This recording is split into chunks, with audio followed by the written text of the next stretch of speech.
Alô, alunos! Estamos aqui mais uma vez para dar continuidade ao nosso conteúdo de história. Com relação à aula passada, ainda falando sobre Roma Antiga, nós paramos na página 124, na parte que trata da Pax Romana, que significa o apogeu do Império Romano, um período relativo de paz. Contudo, na mesma página 124 do livro de vocês, nós iremos tratar, a partir de economia e sociedade, uma discussão das transformações que ocorreram no Império Romano, e essas transformações vão ser responsáveis pela crise do Império e, consequentemente, a queda do próprio Império.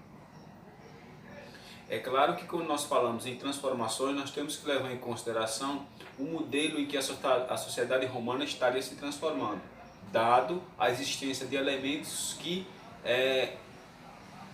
servia como base de sustentação a essas transformações. Entre elas o melhoramento do direito romano e, consequentemente, a criação de uma estrutura no plano materialista. Essa melhora de estrutura a qual me refiro faz com que haja modificações dentro do plano social. Ex-escravos passam agora a ser colonos dos seus antigos senhores e, consequentemente, de alguma forma, trabalhando, evidentemente, enriquecem. Então, escravos que até então eram submissos aos seus senhores passam a ser colonos e, consequentemente, enriquecem e exigem uma nova colocação dentro da sociedade romana. É claro que nós não podemos deixar de afirmar que, para solucionar as graves crises, a grave crise social no qual Roma estava inserido dentro do seu processo de decadência, uma política por parte dos imperadores conhecida como pão e circo. O que era a política pão e circo? A grosso modo, genericamente falando, era a possibilidade de entreter os miseráveis romanos com lutas dentro do Coliseu. E lá dentro do Coliseu eles distribuíam pão para que aquelas pessoas assistissem o espetáculo e comessem aquele pão para esquecer os seus problemas sociais que estavam fora do Coliseu. Daí o nome, política pão e circo. Política adotada por vários imperadores. Só destaquei essa questão para que nós possamos entrar efetivamente na crise do Império Romano. Então, lá na página 125, além dessas características que eu citei anteriormente, eu vou citar uma que talvez seja uma das mais essenciais. Vocês sabem que para sustentar qualquer exército é necessário receita. Quando eu falo receita, eu estou falando arrecadação. Ora, se o governo entra em colapso de arrecadação, como sustentar um exército? E o outro fator interessante dentro dessa questão é que o exército em si não era formado meramente por romanos, era formado por diversas etnias. E dentro do Império Romano existiam várias etnias. Portanto, há uma pressão interna sobre Roma. Quando eu falo uma pressão interna sobre Roma, é porque Roma, na verdade, não tendo mais quem mantém a ordem à base da espada, vai facilitar com que essas nações que outrora foram escravizadas por Roma se manifestem. É um processo natural. E é claro que destaca-se dentro dessa pressão interna as pressões externas sobre os outros, para com os outros povos, ou seja, o que os romanos chamavam de bárbaros. O que era bárbaro, professor? Eram pessoas que não partilhavam da mesma cultura dos romanos. Portanto, todo aquele que não era romano era bárbaro. Ou seja, ataque por dentro e ataque por fora. Então, dentro dessa perspectiva, Roma não vai resistir por muito tempo. A partir dessa perspectiva, o imperador Constantino prevendo uma possível queda de Roma, para fugir do caos na parte ocidental de Roma, muda a capital do império para a parte oriental. Com capital, agora vai ser, ao invés de Roma, vai ser Constantinopla. Professor, o que é Constantinopla? Cidade de Constantino. O imperador Constantino muda a capital do império para Constantinopla. Onde é Constantinopla na atualidade? Cidade de Istambul. Onde é Istambul, professor? Na Turquia. Portanto, Constantinopla equivale hoje a Istambul. Onde é Istambul? Turquia. Portanto, com medo das crises sociais na parte ocidental do Império Romano, Constantino muda a capital para Constantinopla, que hoje equivale a Istambul. Quando o imperador Teodósio assume em 395, ele já assume o império com essa estrutura, mas as crises continuam a se agravar e, portanto, Teodósio divide o império. Império Romano do Ocidente e Império Romano do Oriente, e entrega a cada um dos seus filhos. Tinha 2 filhos, Honório e Arcádio. Arcádio fica com a parte oriental e Honório fica com a parte ocidental.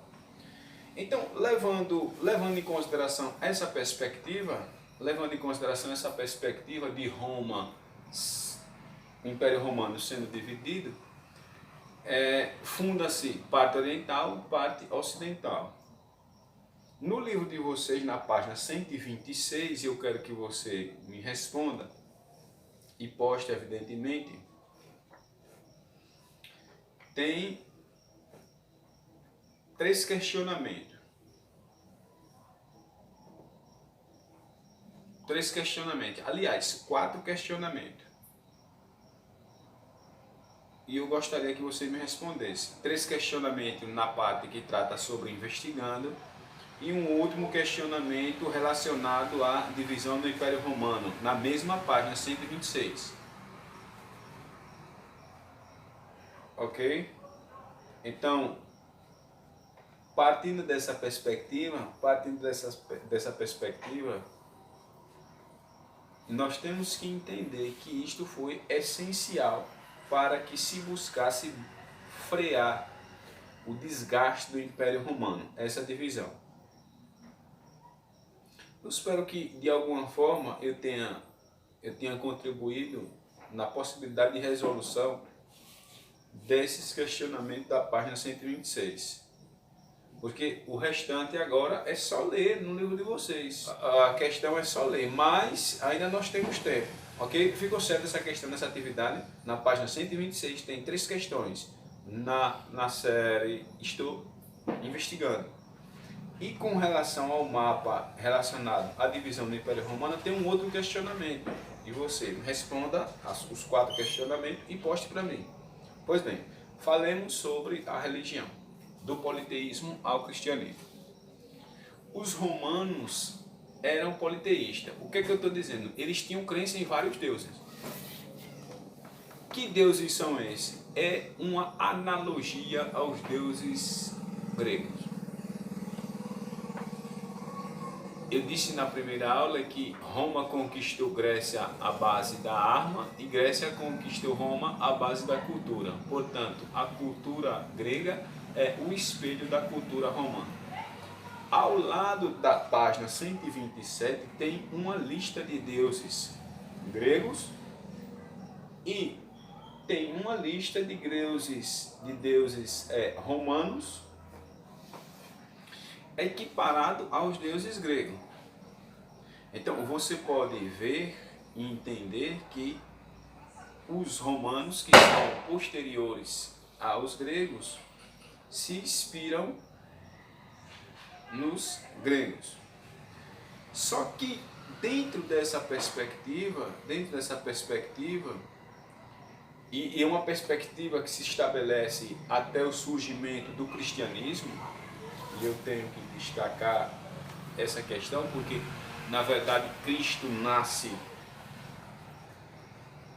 nasce naquela região de Jerusalém, daquela região do Oriente Médio, sob o poder de Roma naquela região. Portanto, Cristo nasce em meio ao Império Romano.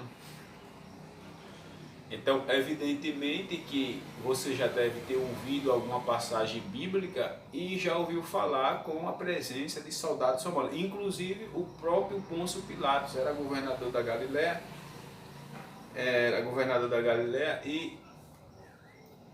e foi ele que lavou as mãos para Cristo. Era um representante de Roma. Aquela passagem no templo que Cristo diz: dê a César o que é de César, dê a Deus o que é de Deus. Pois bem, isso aí é demonstração que Roma está presente no período em que Cristo viveu. Só que a luta não foi fácil. Para que o cristianismo se estabelecesse como religião oficial romana, a luta não foi fácil. E os cristãos, de modo geral, pode ser que você que esteja me assistindo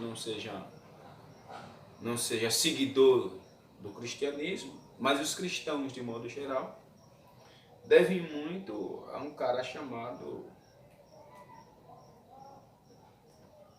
Saulo e posteriormente Paulo de Tarso, que foi o cara que disseminou e institucionalizou a religião cristã. Então, dentro dessa perspectiva, o cristianismo foi muito perseguido pelos imperadores romanos. Mas só que religião, como diz um pensador contemporâneo, é igual chantilly: quanto mais bate, cresce. Religião é igual chantilly: quanto mais bate, cresce. Talvez se todo mundo ficasse caladinho e o cristianismo rolasse, não teríamos uma sociedade ocidental de maioria cristã. Pois bem, então dentro dessa perspectiva, a perseguição dos cristãos foi grande. Inclusive Nero, você já deve ter ouvido falar, Nero queimou o Coliseu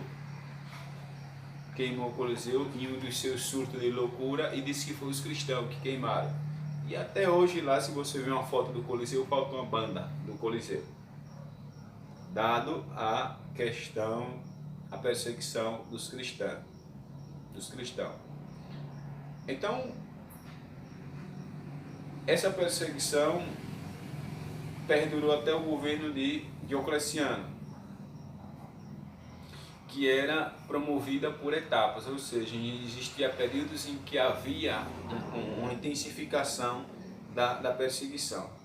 E essas perseguições se davam de maneira animalesca, ou seja, se matava cristão, se perseguia, se dava por leões comer e assim sucessivamente. Pois bem, dentro dessa perspectiva eu encerro a minha aula, porque eu deixo para falar nas outras aulas o que nos resta ainda, ok? Eu só quero lembrar das atividades, viu? Na página 126 tem questão 1, 2, 3. E sobre as invasões e a divisão de Roma, tem outro questionamento na mesma página 26. Responda e poste no meu privado dentro do nosso horário de aula, ok? Boa aula e até a próxima.